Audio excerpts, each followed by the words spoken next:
it's Alabama Annie, and welcome to part 32 of the Starlight Tavern, one of my books available on Kindle.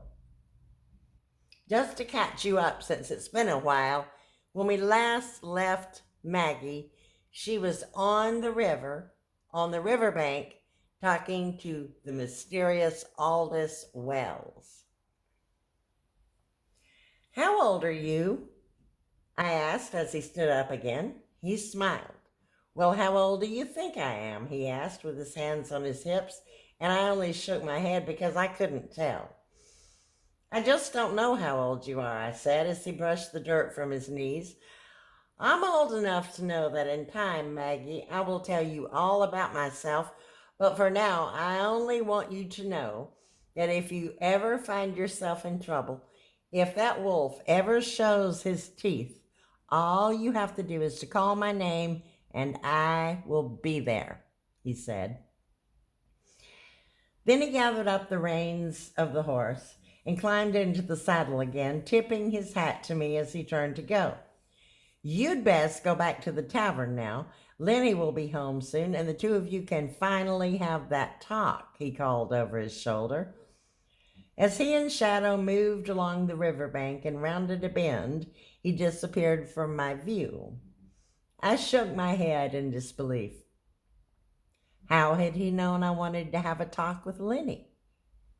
Without another moment's notice, I turned and ran for home. I was more than a little confused, but somehow reassured by Aldous' words. That night after dinner, when we'd gone to our rooms and I made sure the coast was clear, I went to Lenny's room and asked if we could talk. He was sitting on his bed reading Blackbeard when I knocked on the door. Can I talk with you now? I asked as he closed the book and set it aside. I sat down cross-legged beside him and I told him everything. I told him what I'd done, that I'd been upstairs cleaning and I'd been in Charlie's room, and how I'd gone snooping around and found all that money in the closet. I told him about the gun in the pocket of the coat hanging on the doorknob, and about the muddy clothes and shoes shoved into the corner and the blood on Charlie's pants. Then I told him what Aunt Mary said in the kitchen the other day when she had asked Miss Hattie to bake Charlie a birthday cake, about him not having a thin dime to his name and how Hattie had warned her about him. Lenny frowned and adjusted his glasses. Do you think he had that money hidden under the porch? He asked, and I said I didn't know.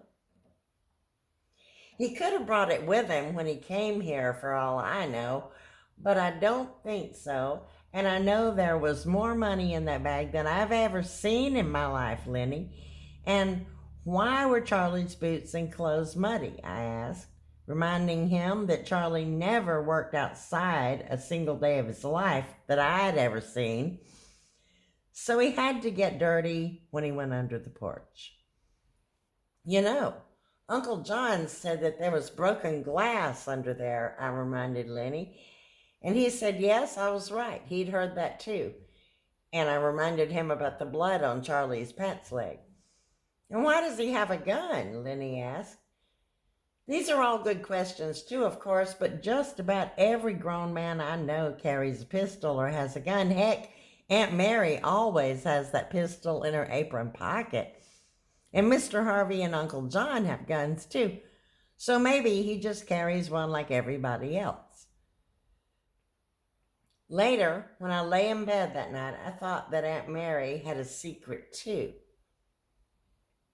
She must have known about the stolen money Charlie had asked Robert to let him hide from the day Robert had confessed to her that he and Charlie had stashed money at the tavern. I would turn out to be right about that. The problem was, Robert had died suddenly before Aunt Mary could learn where he had hidden it. After Robert had passed, she'd spent weeks looking through his things, searching dusty nooks and crannies, and anywhere it might have been hidden. And I learned much later that she had even visited a fortune teller over in Georgia to see if she could help to find it. but to no avail. And with things being so tight, Aunt Mary may have found it provident that Charlie Teal had made his way back to the scene of the crime. She might have known that he would eventually try to retrieve that stolen money from wherever he and Robert had hidden it, and when he did, Aunt Mary would be waiting. It made sense that she'd ordered me never to go into his room when I was cleaning, whether he had brought the money with him or brought it out of hiding. She didn't want me to be the one to find out about it. After we discovered that someone had gone down into the cellar, Aunt Mary got to thinking about Robert and Charlie and all the times Robert had used the cellar to stash bootleg whiskey down there, and after he'd said he was broke, she'd noticed that Charlie always had money on him, though. She'd seen it in his wallet when they'd be out somewhere, so she thought that she might do a little snooping herself. It was a Monday morning after all the guests at the tavern had gone that Charlie strolled off across the road to the store for some cigarettes and to visit with the old men over there. Lenny and I had just left for school, and Miss Hattie was taking a day off in their cabin. Aunt Mary told Miss Hattie that she was going to clean the rooms and headed out of the kitchen, making a beeline for Charlie's room. The door was locked, but that wasn't a problem for Aunt Mary. She just pulled the ring of keys from her apron pocket and found the copy. There was a spare key for each room.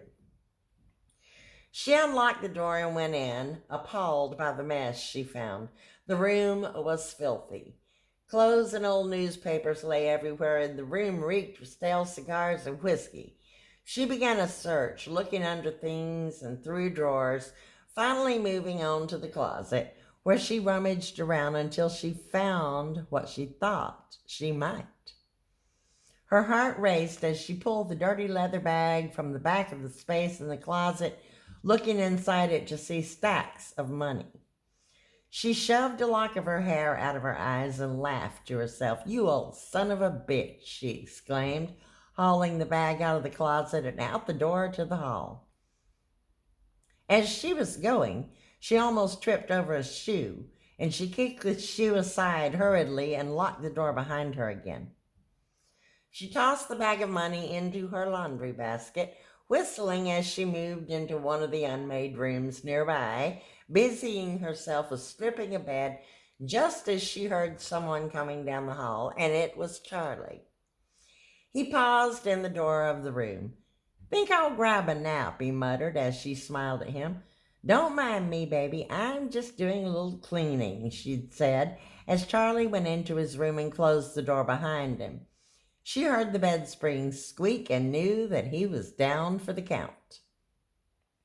She wondered how best to deal with him now that she had discovered what he'd come for, and it occurred to her that perhaps she needed to have lunch with the Hats and fill them in. She might need a little help with Charlie. From the minute he'd come back to the tavern, she looked at him as an opportunity, a cash cow of sorts that would eventually lead her to the money if she gave him enough time, and she'd been right.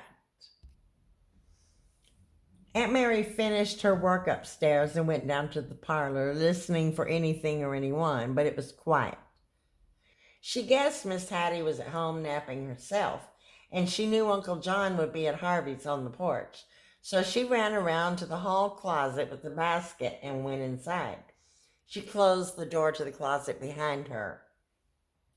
She hurriedly slid aside stacks of towels and sheets and knelt down below the bottom two shelves at the very back of the closet and carefully pried loose two wide boards there, and was happy to find a little bundle she'd forgotten about of assorted jewelry she'd found in rooms over the years that no one had ever claimed or reported missing, and she pulled out her little stash. She tucked the little stash into her apron. Then she removed the bag of money from the basket and shoved it into the wall space with very little room to spare as she put the boards back into place and slid the towels across it again. Then, whistling, she picked up the basket and carried it to the laundry room.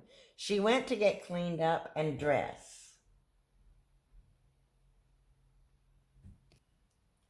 She called and made a date with the Hats after she had bathed, and by 1 p.m. they were all sitting at a table on the porch of the hotel, sipping wine and eating their salads.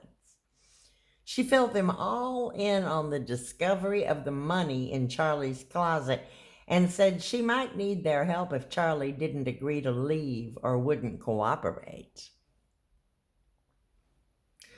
"What's our cut of the booty?" Patsy asked matter-of-factly as Myra looked to Mary, raising an eyebrow. Mary smiled and took a sip of her wine.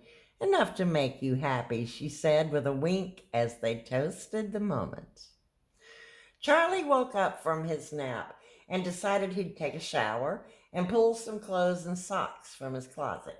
That's when he noticed that the closet had been rummaged through and that the bag of money was gone.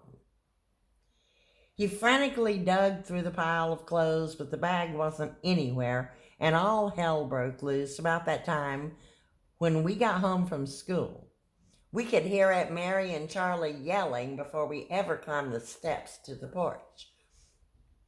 "Somebody's been in my room," he shouted. "Somebody's been in my room and they took some of my things."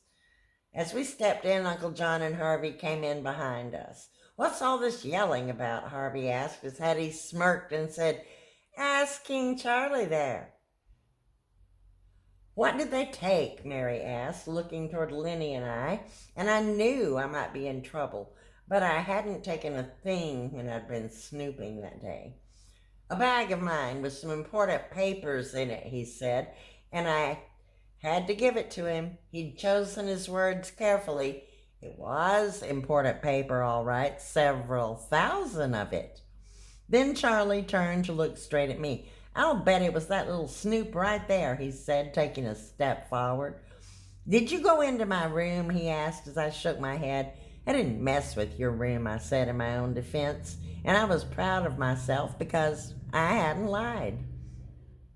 I only looked around, and I'd left everything just as I'd found it.